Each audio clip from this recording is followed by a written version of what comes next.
Welcome guys on pharma study YouTube channel. आज का topic है biochemistry unit second carbohydrate metabolism और इसमें हम ग्लाइकोलाइसिस और साइट्रिक एसिड साइकिल और टीसीए साइकिल कवर करेंगे।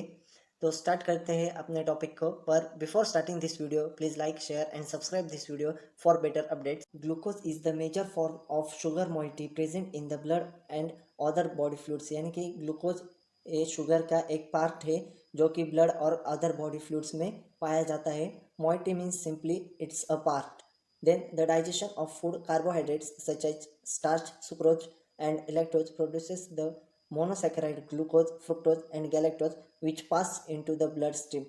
यानी कि जो डाइजेशन में कार्बोहाइड्रेट्स होते हैं जैसे कि स्टार्च, सुक्रोज, वो मोनोसैकेराइड प्रोड्यूस करते हैं like glucose, fructose and galactose जो कि ब्लड स्ट्रीम से पास होते हैं। Then the study of synthesis and degradation of biomolecules is biochemically termed as metabolism, यानी कि study of degradation and synthesis of biomolecules उसे ही हम डिग्रेडेशन कहते हैं। देखो फ्रेंड, हमने पढ़ा है anabolism plus catabolism is equal to metabolism.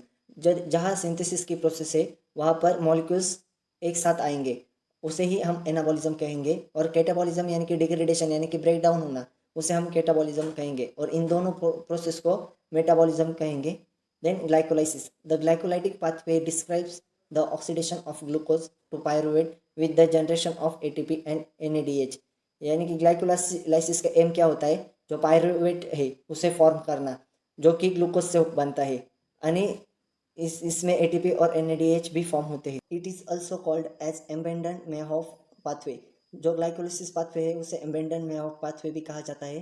Glycolysis is a universal pathway present in all organism from yeast to mammals, यानी कि जो एक ग्लाइकोलाइसिस पाथवे है वो सभी ऑर्गेनिजम्स में पाया जाता है फ्रॉम ईस्ट टू मैमल्स, इसलिए इसे यूनिवर्सल पाथवे कहते हैं। In eukaryotes glycolysis takes place in the cytosol. Eukaryotes में ग्लाइकोलाइसिस साइटोसोल में पूरी होती है।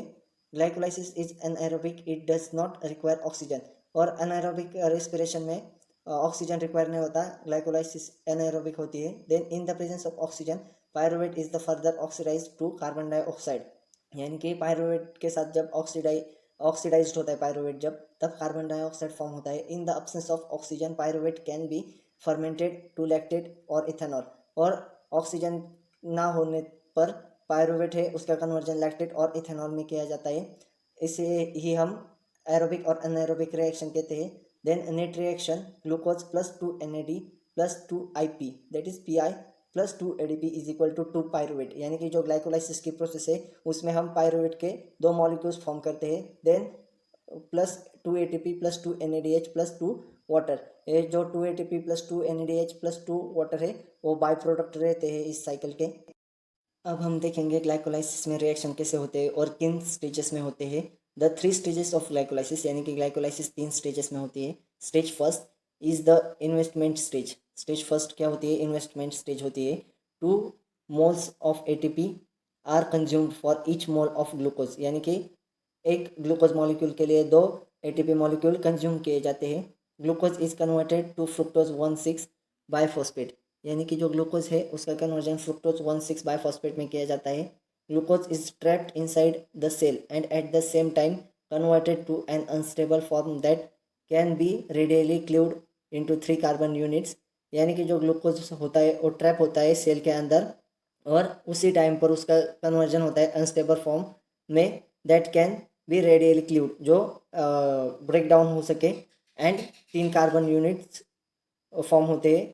In stage 2, fructose 1,6 biphosphate is cleaved into 2,3 carbon units of glyceraldehyde 3 phosphate, यानी कि जो स्टेज सेकंड में 1,6 बाइफॉस्फेट जो स्टेज फर्स्ट में बना हुआ है वो एंटर करता है और उसका ब्रेक डाउन होता है इंटू 2,3 कार्बन यूनिट्स में जो कि ग्लिसरल्डिहाइड 3 फॉस्फेट होते हैं। Then stage 3 is the harvesting stage, यानी कि स्टेज थर्ड है harvesting stage. 4 molecules of ATP and 2 molecules of NADH are gained from each initial molecule of glucose. This ATP is result of substrate level phosphorylation, यानी कि ये important है stage 3 यानी कि substrate level phosphorylation. और जो glucose का initial molecule है उससे 4 ATP एंड 2 NADP गेन होते हैं। अब हमने ग्लाइकोलाइसिस में होने वाले 3 स्टेजेस देख लिए हैं। अब हम रिएक्शन स्टडी करेंगे ग्लाइकोलाइसिस के। तो फर्स्ट रिएक्शन है phosphorylation of glucose into glucose 6 phosphate, यानी कि जो ग्लूकोज मॉलिक्यूल है उसका फॉस्फोराइलेशन होता है और उसका कन्वर्जन ग्लूकोज 6 फॉस्फेट में होता है। This reaction requires energy. इस रिएक्शन को एनर्जी की रिक्वायरमेंट होती है। So it is coupled to the hydrolysis of ATP to ADP and IP, that is inorganic phosphate plus enzyme hexokinase, यानी कि एनर्जी प्रोवाइड करने के लिए इधर ATP का हाइड्रोलाइसिस होता है इनटू ADP एंड IP, और एंजाइम हेक्सोकाइनेज इस रिएक्शन में यूज किया जाता है। It has low Km for glucose. Once glucose enters the cell it gets phosphorylated. जब ग्लूकोज सेल में एंटर होता है तब वो फॉस्फोराइलेटेड होता है। This step is irreversible step है। So the glucose gets trapped inside the cell. इसलिए जो ग्लूकोज मॉलिक्यूल है वो सेल में ट्रैप्ड होता है। Hey guys, keep practising this reaction during I am explaining to you. Then reaction second, isomerisation of glucose 6 phosphate to fructose 6 phosphate, यानी कि second step है आइसोमराइजेशन। इसमें ग्लूकोज 6 फॉस्फेट का आइसोमराइजेशन होता है into fructose 6 phosphate. The aldose sugar is converted into ketose isoform, यानी कि जो अल्डोज शुगर होती है वो कीटोज आइसोफॉर्म में कन्वर्ट होती है और एंजाइम फॉस्फोग्लूकोन्यूट्रेज यूज किया जाता है इस रिएक्शन में। This is the reversible reaction, यानी कि यह रिवर्सिबल रिएक्शन होती है। The fructose 6 phosphate is quickly consumed and the forward reaction is favoured, यानी कि जो फ्रुक्टोज 6 फॉस्फेट है वो कंज्यूम होता है और फर्दर फॉरवर्ड रिएक्शन होती है। Then reaction third is the another kinase reaction, जो कि रिएक्शन थर्ड है वो और एक काइनेज रिएक्शन है। इधर फॉस्फोराइलेशन होता है, phosphorylation of hydroxyl group on carbon 1 forming fructose 1,6 biphosphate, यानी कि जो फॉस्फोराइलेशन होता है वो कार्बन 1 पे होता है, कार्बन को OH ग्रुप अटैच होता है और जो प्रोडक्ट फॉर्म होता है वो है फ्रुक्टोज 1,6 बाइफॉस्फेट। और जो एंजाइम यूज होता है इसमें उसका नाम है phosphofructokinase. This allosteric enzyme regulates the pace of glycolysis. ये जो फॉस्फोफ्रुक्टोकाइनेज है ये एलोस्टेरिक एंजाइम है। Reaction is coupled to the hydrolysis of an ATP to ADP and IP, इधर ATP इन्वॉल्व है। Then this is the second irreversible reaction of glycolysis pathway. एक glycolysis pathway की second irreversible reaction है। Then reaction fourth, fructose 1,6 biphosphate is split into 2-3 carbon molecule, यानी कि इधर भी जो 4 फ्रुक्टोज 1,6 बाइफॉस्फेट है वो 2-3 कार्बन मॉलिक्यूल्स में स्प्लिट होगा। 1 aldehyde and 1 ketone group is form, यानी कि एक अल्डिहाइड और एक कीटोन ग्रुप फॉर्म होगा और इस रिएक्शन में एंजाइम अल्डोलेज का यूज होता है। Then fifth reaction, DHAP and GAP are isomers of each other, जो कि रिएक्शन फोर्थ में फॉर्म हो चुके हैं। इसमें से एक अल्डोज है और एक कीटोज है। Each other and can radially inter converted bye an action of enzyme triose phosphate isomerase, यानी कि जो DHAP और GAP है वो इंटर कन्वर्टेबल है, जो एक दूसरे में कन्वर्ट हो सकते हैं in the presence of enzyme triose phosphate isomerase. Then GAP is substrate for the next step in glycolysis. So all of the DHAP is eventually depleted. So 2 molecules of GAP are formed from each molecule of glucose. यानी कि एक glucose molecule से 2 molecules of GAP form होते हैं.